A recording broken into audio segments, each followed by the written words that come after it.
আসসালামু আলাইকুম। সকলকে আমন্ত্রণ আনন্দ টিভি রাতের সংবাদে। আপনাদের সঙ্গে আছি আমি কনজ শিকদার। জাতির জনক বঙ্গবন্ধু শেখ মুজিবুর রহমানের কন্যা প্রধানমন্ত্রী শেখ হাসিনার ৭৪তম জন্মদিনে স্মারকগ্রন্থ হিসেবে দুটি বইয়ের মোড়ক উন্মোচন করেছেন তথ্যমন্ত্রী ডক্টর হাসান মাহমুদ। বইগুলো হলো পিতা থেকে কন্যা, স্বাধীনতা থেকে অর্থনৈতিক মুক্তি ও নন্দিত নেত্রী শেখ হাসিনা গর্বিত বাংলাদেশ। এসবি বুলবুলের প্রতিবেদনে বিস্তারিত। ক্যামেরায় ছিলেন খলিলুর রহমান। প্রধানমন্ত্রী শেখ হাসিনার ৭৪তম জন্মদিনে স্মারকগ্রন্থ হিসেবে দুটি বইয়ের মোড়ক উন্মোচন করেছেন তথ্যমন্ত্রী ড হাসান মাহমুদ। সোমবার তথ্য মন্ত্রণালয়ের সভাকক্ষে বই দুটির মোড়ক উন্মোচন করেন তিনি। এ সময় পিতা থেকে কন্যা, স্বাধীনতা থেকে অর্থনৈতিক মুক্তি বইটির সম্পাদক কানাডিয়ান ইউনিভার্সিটি অব বাংলাদেশ ও পদ্মা ব্যাংক লিমিটেডের চেয়ারম্যান চৌধুরী নাফিস শারাফাত সহ প্রকাশক ও অন্যান্যরা উপস্থিত ছিলেন। অনুষ্ঠানে তথ্যমন্ত্রী বলেন, এই দুটি বই শেখ হাসিনা সম্পর্কে জানার জন্য ভবিষ্যৎ প্রজন্মকে সহায়তা করবে। বই দুটির সম্পাদক, প্রকাশক ও এর সঙ্গে যারা যুক্ত তাদেরকেও ধন্যবাদ জানিয়ে তিনি বলেন, দুটি বইয়ের নামকরণ অত্যন্ত যথার্থ। আজকের এই প্রকাশকাল অত্যন্ত তাৎপর্যপূর্ণ।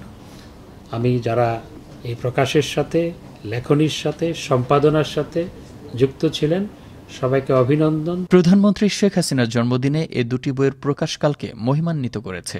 ভবিষ্যৎ প্রজন্মের কাছে মূল্যবান দলিল হিসেবে থাকবে এই বই দুটি।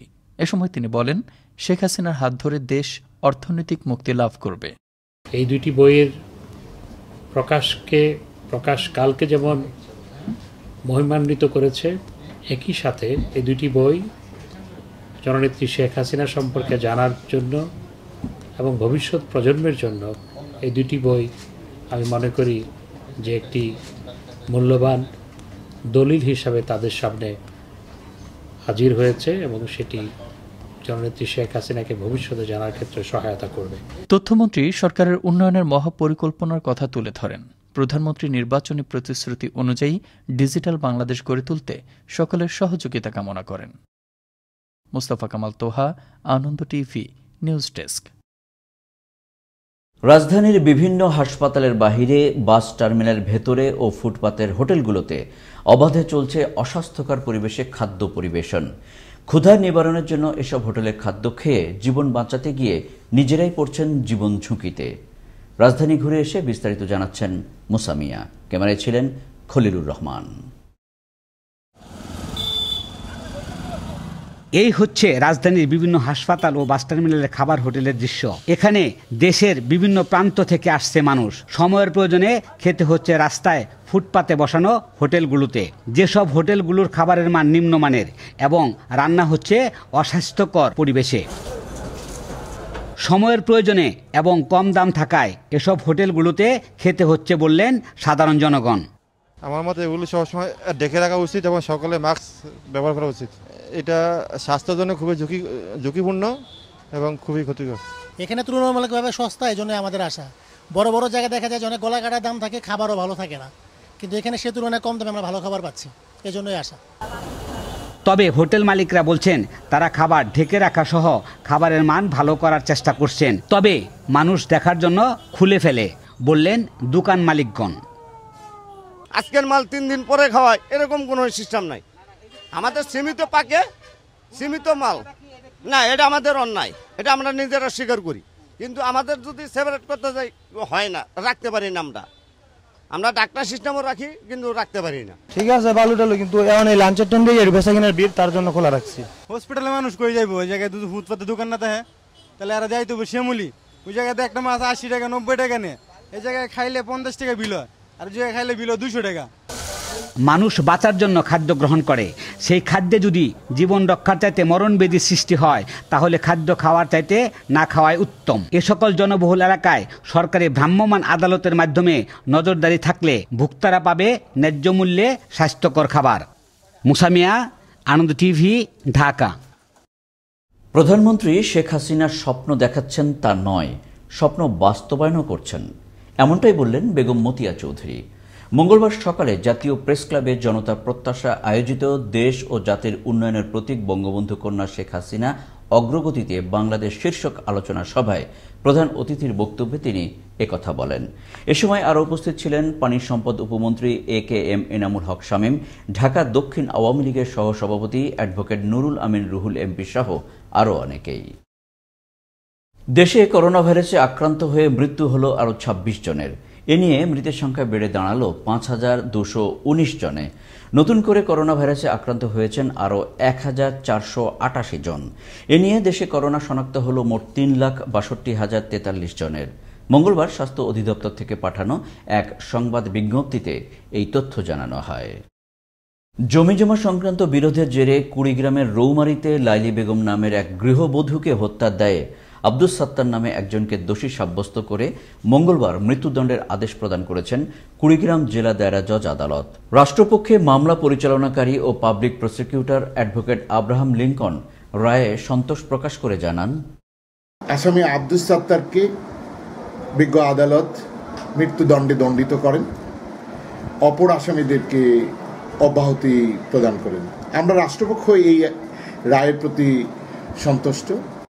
প্রধানমন্ত্রীর ৭৪তম জন্মদিন উপলক্ষে বাংলাদেশ তাঁতি লীগের পক্ষ থেকে পালন করা হয় এক ভিন্নধর্মী আয়োজন। তাঁতি লীগের কেন্দ্রীয় কমিটির সভাপতি ইঞ্জিনিয়ার শওকত আলীর নেতৃত্বে মঙ্গলবার সকাল থেকেই রাজধানীর বিভিন্ন পয়েন্টে ঘুরে ঘুরে সাধারণ মানুষের মাঝে বিতরণ করা হয় খাদ্যদ্রব্য এবং স্বাস্থ্য সুরক্ষা সামগ্রী। সামাজিক যোগাযোগ মাধ্যম ফেসবুকের মাধ্যমে কোরআন অবমাননার গুজবের জেরে 2012 সালের 29শে সেপ্টেম্বর আজকের রাতে কক্সবাজারের রামুর বৌদ্ধ পল্লীতে চালানো হয় হামলা, ভাঙচুর ও অগ্নিসংযোগ। আলোচিত সেই ঘটনার 8 বছর অতিবাহিত হতে যাচ্ছে আজ। ওই ঘটনায় কক্সবাজার সদর, রামু, উখিয়া ও টেকনাফে 13টি বৌদ্ধ বিহার এবং 30টি বসতবাড়ি ক্ষতিগ্রস্ত হয়। পরবর্তীতে সরকারি পৃষ্ঠপোষকতায় নান্দনিকভাবে নির্মিত হয় আরও একাধিক দৃষ্টিনন্দন বৌদ্ধ বিহার। ইয়াবা ও মানব পাচারের প্রতিবাদ করায় কক্সবাজারে এক কিশোরকে দোকান থেকে তুলে নিল জালাল আহমেদ নামের এক মাদক ব্যবসায়ী। তুলে নিয়েই ক্ষান্ত হননি, করেছেন রাতভর মারধর। তাতেও মন গলেনি একাধিক মামলার আসামি জালাল আহমেদের। রাতের নির্যাতন শেষে সকাল হলে কোদাল নিয়ে মাথা ন্যাড়া করে চালায় পাশবিক নির্যাতন। উল্টো অপবাদ দেন গরু চুরির।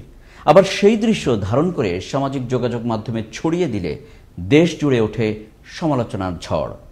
এ নিয়ে দেখুন কক্সবাজার জেলা প্রতিনিধি এস্তে ফারুকের তথ্য ও ভিডিও চিত্রে ডেস্ক রিপোর্ট। ইয়াবা ও মানব পাচারের প্রতিবাদ করায় কক্সবাজারের উখিয়া উপজেলার জালিয়াপালং ইউনিয়নের পশ্চিম সানারপাড়া গ্রামের অসহায় জাকির হোসেনের ছেলেকে স্থানীয় ইয়াবা ব্যবসায়ী ও মানব পাচারে জড়িত জালাল আহমেদ ফিল্ম স্টাইলে দোকান থেকে তুলে নিয়ে যায়। পরে গরু চুরির অপবাদ দিয়ে রাতভর নির্যাতনের পর বাড়ির উঠোনের খুঁড়ির সঙ্গে রশি দিয়ে বেঁধে সকালে লোকজন জড়ো করে কোদাল দিয়ে মাথা ন্যাড়া করে জুতার মালা পরিয়ে ভিডিও ধারণ করা হয়। সেই ভিডিও সামাজিক যোগাযোগ মাধ্যমে দেয়া হয় ছড়িয়ে। এরপর স্থানীয় জনপ্রতিনিধি ও পরিবারের সদস্যরা নির্যাতনের শিকার কিশোর সৈয়দ আহমদকে উদ্ধার করে উখিয়া স্বাস্থ্য কমপ্লেক্স হাসপাতালে ভর্তি করেন। এ ঘটনার পর দেশজুড়ে সমালোচনার ঝড় ওঠে। এই অমানবিক নির্যাতন ও মানবিকতার অপরাধের বিচারের দাবিতে সোচ্চার ভুক্তভোগীর পরিবার সহ স্থানীয় এলাকাবাসী। ইয়ানার আরা প্রতিবেশী হিসাবে এই বাংলাদেশের নাগরিক হিসেবে আমরা সুস্থ একটা বিশ্বাস চাই। আর ভাই জুতার মালা গলা দিয়ে আমরা হয় গুজরের আয় ইয়ানার বিশ্বাস চাই। ভাই যদি যে বিভিন্ন দলার যাই আনি বাঙালি কোমরা গাড়ি মাথা বেড়া দিই নাই বাবা সুস্থ বিচার চাই তোমরা তো। অমানবিক নির্যাতনের শিকার কিশোরকে ঘটনাস্থল থেকে উদ্ধার করে স্বাস্থ্য কমপ্লেক্সে নিয়ে যাওয়ার কথা জানালেন এই জনপ্রতিনিধি। সারা রাতভর ধরে ছেলেটাকে অমানসিক নির্যাতন করছে। আমি আর আমার চৌকিদার নিয়ে তাকে ওই অবস্থায় উদ্ধার করে আমরা উখিয়া স্বাস্থ্য কমপ্লেক্সে নিয়ে যাই। মানবিকতার বিরুদ্ধে অপরাধের সাথে জড়িতদের বিরুদ্ধে আইনগত ব্যবস্থা নেওয়ার কথা জানান উখিয়া থানার পুলিশের এই কর্মকর্তা। বিষয়টা তার একটা মানবিকতার বিরুদ্ধে যে অপরাধটা গেছে, আমরা এটা সংবাদ পেয়ে আমি আসছি। আমাদের আইনগত যে ব্যবস্থা সেটা ইনশাল্লাহ প্রক্রিয়াধীন এবং যে এই অপরাধের সাথে জড়িত তাকে আইনের আওতায় আনা হবে। এদিকে অভিযুক্ত জালাল আহমদ জানান সৈয়দ আহমদ এলাকায় চুরি সহ নানা অপরাধের সঙ্গে জড়িত। তবে নির্যাতনের কথা অস্বীকার করলেও দুষ্টুমির ছলে মাথা নেড়া করার কথা স্বীকার করেন তিনি। এই যে মাথাটা আশা দিচ্ছে আমি তো দিই নাই, পরে কিন্তু কিছু আটকে রাখছে, এরকম যখন প্রতিবেশীরা বলছে আমি গেছি দেখার জন্য গেছি, ওখানে আমি একটা কোদাল নিয়ে এমনি দুষ্টামি করছি, কিন্তু আমি তো কোনো এরও মাথা আসে দিই নাই। জালাল আহমদ ইয়াবা, মানব পাচার মামলা সহ একাধিক মামলার আসামি। তাকে দ্রুত আইনের আওতায় আনা হলে এলাকার মধ্যে বন্ধ হবে অপরাধ কর্মকাণ্ড।